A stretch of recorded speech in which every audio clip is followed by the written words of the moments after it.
boyoka audio oyo. Tango bokolandango simanga na koloba. Pofona loba. Soki na lobite. En tout cas, ezolakisa naza zairwate. Fo na loba. Bolanda audio oyo balobeli Koffi Olomide. Bolanda yango malamu.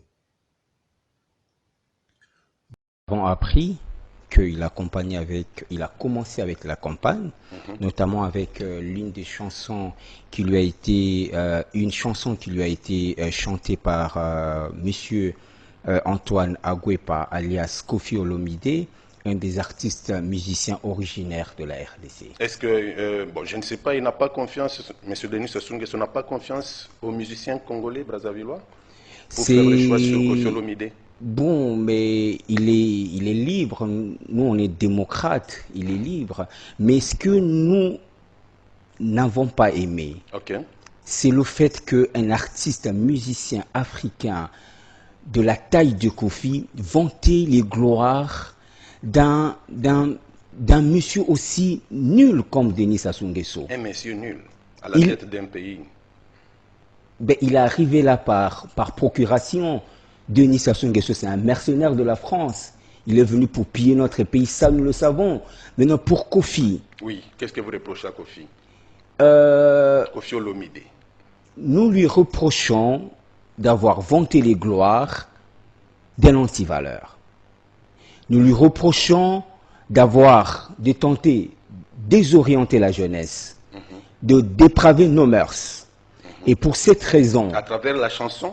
Bien sûr. Oui. Pour cette raison, si nous, démocrates, nous prenons le pouvoir, Koffi ne mettra plus pied au Congo-Brazzaville. Mieux, nous allons lui porter plainte pour vol systématique. Vol. Vous le qualifiez des voleurs?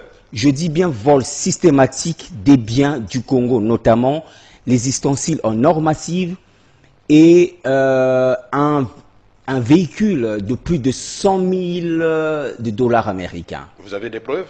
Bien sûr que oui. Vous avez des preuves? Je suis candidat président de la République. Je sais de quoi je parle. Vous avez réuni toutes ces preuves contre Koffi Olomide? Koffi Olomide sera poursuivi pour vol systématique des biens du Congo-Brazzaville si les démocrates dont je fais entièrement partie prennent le pouvoir. Et c'est pour bientôt. Et cela va se faire parce qu'il a tout simplement soutenu Denis Sassou Nguesso. Ou bien c'était une démarche qui date de longtemps? Non, je dis pour avoir soutenu l'antivaleur Denis Sassou Nguesso, il ne mettra plus pied au Congo. Mais au-delà de ça, une plainte sera déposée contre sa mauvaise moralité. Mbote ba papa, ba mama, ba ndeko. Mbote ba rando na ba randonnette. Mbote batoyo balingaka rando na ba oyo balingaka rando te. Mbote ba jeune garçon na ba jeune fille. Mbote bana mike na ba bébé. Mbote ba Sainte Anuarite, Sainte Thérèse, Sainte Ingrid Kabongo. Bandeko likambo yo na kanisaki ezalaki makambo moko kaka ya bilobela, mais etouchenga sikoyo po un politicien oyo akozala candidat na élection présidentielle ya Congo Brazzaville aye koloba. Po liboso na yokaki yango pa ya mère non. Pa ya quel sensible batiaki émission moko wana bandeko kaka baza koloba normal boy. Nazwaki yango bon peuple azana droit aloba likambo alingi akoki kosilika ndenge alingi. Soki peuple asiliki elakisi nango teke afingi elakisi nango teke ba Congolais ya Brazzaville bafingi ba Zaïrois. Soki pe Zaïrois asilikeli moko ya peuple asiliki alobi mabe pona ba Congolais ya Congo Brazzaville elakisi nango pe teke ba Zaïrois ba yini ba Congolais ya Brazzaville. Mais sikoyo oya utoloba azali politicien. Alors politicien tango alobaka likambu e bozwaka ngo au sérieux. Par exemple, tango tozwa vidéo moko général Ndenge alobaki toko boma ba Zaïrois wana il fallait bozwa ngo au sérieux tango alobaki. Mais mingi bamonaki yango kaka neti maseki pe ba Zaïrois tango ba refulaki bango bakufaki. Donc politicien ezala za na opposition soko azozwa azoloba likambo moko en tout cas bozwaka yango au sérieux surtout likambo oyo eza menace eza likambo moko oyo ekokotia bato na danger mais soko azoloba likambo moko oyo ya baprojet oyo ya banini en tout cas wana okokozwa yango sérieux te eza kaka ndoto eza kaka projet parce que politique égale lokuta te ke mpo na kodétruire bato mais mpo na intérêt ya mboka na mboka mpo gouvernement esalaka mpona kosunga mboka égale peuple. Alors awa siko ye makambo alobi ndeko makambo alobi azala na raison te mais bamusicien congolais fo bolanda nanu idéologie ya Mobutu ya Zaïre. Mobutu aloba yango bien bon ou bien ezalaki na mibeko ya loi na nga nayebi te nga nazalaki mwana moke me nge eloko nayebi makambo nyonso Mobutu alobaka na monoko mpa na nga ezala toujours très important yango banda na botama ntina mokolo lelo nakumisa moto mosusu te à part Mobutu. Alors bolanda nga bien Mobutu aloba boye bamusicien congolais musicien nyonso mututu azosala musique okoki koyemba bapaya te. Bon nayebi te ntango nga nalongwaki na Zaïre soki boyembelaki bapaya me ntango nga nazalaki namonaki mpe mutu moko te ayembelaki mopaya. Donc soki mutu azali Zaïrois te ndenge bokoma lelo Congo soki mutu aza congolais te okoki koyembelaka batu ya bekolo mosusu te. Nayebi ntina Mobutu alobaki yango te mais en tout cas liloba na ye elakisi lisusu ke ezali vraiment très important. Vaut mieux boyembelaka kaka batu na biso ya mboka boyembelaka kaka ata bapoliticien kaka ya mboka mais oyo bapaya te ata bolingani ndenge nini boyembaka te. Tala siko likambo oyo ke bota mpo ndeko oyo azoloba aza candidat na élection présidentielle. Alors soki azoloba ngo eza sérieux bien sûr bazoloba na le grand mopao Koffi Olomide mais soki totali yango bien bazoloba na bamusicien nyonso congolais mpo le grand mopao aza n'importe quel musicien te.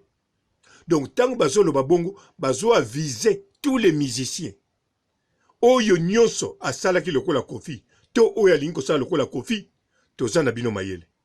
Alors soki na Congo Brazzaville bapoliticien baza na batu mayele bongo elakisi na bapays mosusu lisusu bokende yembela bakonzi na bango en tout cas kuna lisusu bozozwa problème na peuple non bozozwa problème na bapoliticien mosusu. Alors bapoliticien wana soki bakomi na pouvoir alors bakokale bino na peuple yango wana eza malamu botosa ata liloba ya Mobutu ata kutu azalaka susu te ata bobengaki na bakombo nyonso bolingi soki euta wapi. Alors bo respectaka maloba mosusu aloba botika koyembela bapaya boyembela bapaya te. Donc ya lobango bien boyembela bapaya te. Donc faut koyembela kaka congolais zaïrois ata kutu azalaki ne libani akomi zaïrois okoko yembela ye ata kutu azalaki sénégalais akomi zaïrois okoko yembela ye mpo Mamadou oyo akufaki mpona intérêt ya Congo aza 50% zaïrois 50% sénégalais ou bien malien. Alors akufa mpo honneur ya Congo ye bokoko yembela ye bozo comprendre. Mais mutu soko aza congolais te aza na nationalité congolais te en tout cas donc oyo zaïrois aza nango te boyemba te bokoya komema bangambo na bino bangambo yango ese ebanaki kozala kala mais siko bangambo yango ebandi sikoyo. Alors le grand mopao yesa komine na aja mokolo mais ekoko kweila babi na file ekoko kweila ba inosbi po inosbi aza international hein. Tango yeba koloba na yembela président mo tanga koboya azu problème tango koyembela azu problème bozo comprendre. Or que soki bolobike biso na mibeko na biso na Congo na Zaïre epekisa miko yembela bapaya okozwa problème na mokonzi wana te akoloba ngape na sa mokonzi mboka ngape mibeko na ngezali awa. En tout cas bino bien bo respectaka mibeko oyo ekomama na mboka na bino. Na mbongo ebele na pesi yo, oboyi koyemba, otosi mibeko, ozali vraiment vrai citoyen. Nie. Bonjour fidèles internautes de www.elengiakomba TV. Bonjour, bonsoir, balandi nyonso ya Elengi ya Komba. Congolaise TV.